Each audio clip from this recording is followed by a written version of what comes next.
Ya, saya akan langsung memperkenalkan sejumlah narasumber yang sudah hadir bersama saya mengambil di studio. Dari ujung sebelah sana ada Prof. Suteki, Guru Besar Hukum dan Masyarakat Universitas Diponegoro. Selamat malam, Prof. Selamat malam.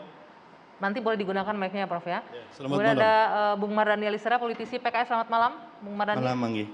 Ya, dan di sebelah kiri saya ada Pak Ilham Aidit. Ini anak dari tokoh PKI DN Aidit. Selamat malam, Pak Ilham. Selamat malam, selamat malam. Di ujung sana ada Laksamana Muda TNI Purnawirawan Sulaiman B. Ponto, mantan Kabais TNI. Selamat malam, Pak Ponto. Selamat malam.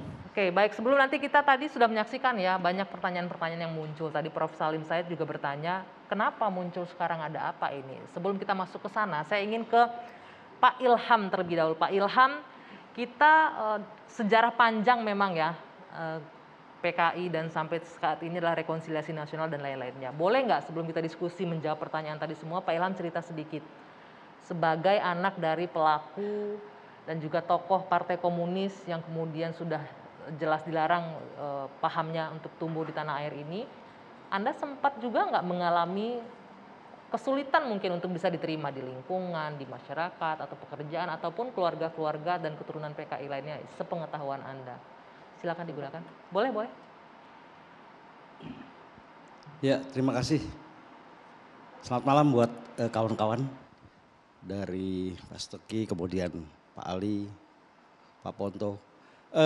Kalau ditanya itu saya sebetulnya udah sering banget ya. Jadi artinya puluhan tahun itu pasal diskriminatif pernah ada dan kami merasakannya. Saya sendiri begitu saya lulus, saya mencoba untuk menjadi pegawai negeri. Lalu saya mengisi apa adanya dalam form isian itu. Ya tahap pertama lulus, tahap kedua lulus, tahap ketiga kemudian saya tahu bahwa ya saat itu saya pasti tidak bisa diterima.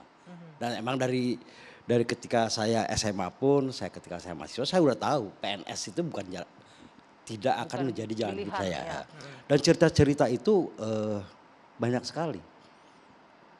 Peraturan Menteri Dalam Negeri tahun 81 itu diberlakukan sekian panjang, mungkin sekitar 17 tahun, baru tahun 9899 aturan perundangan itu dicabut.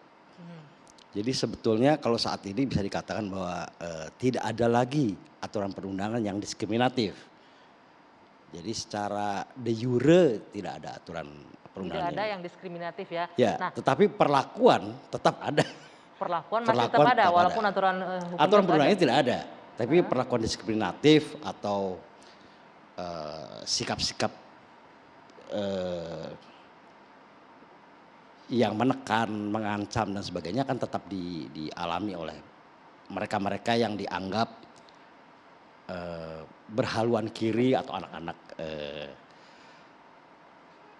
keturunan PKI. Kira-kira tapi begitu. Kan yang berhaluan kirinya orang tuanya, anak-anaknya Anda sendiri termasuk? Ya makanya itulah yang aneh.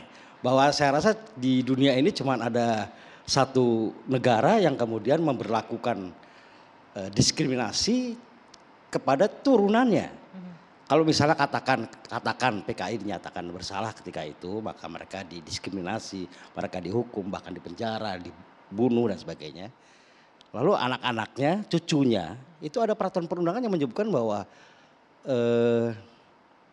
terkait langsung maupun tidak langsung. Langsung dan tidak langsung itu pasal karet yang panjang bener.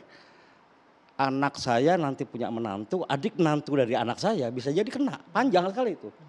Nah itu yang mungkin hanya terjadi di Indonesia dan menurut saya itu sangat tidak sehat gitu loh. Oke, sangat tidak sehat. Nah bagaimana kemudian Anda menanggapi pernyataan dari Panglima TNI Andika bahwa cabut itu kebijakan larangan keturunan PKI, tidak boleh lagi tidak boleh mendaftar sebagai anggota TNI, itu dicabut sekarang. Ya ada dua hal ya, saya ingin mengkoreksi soal judul dari pencabutan larangan anak PKI untuk menjadi anggota TNI. Memang aturannya nggak ada, jadi bukan mencabut, cuman Jenderal Andika ini memberikan ketegasan bahwa di TAP MPRS 25 tahun 66 itu memang tidak menyebutkan hal itu.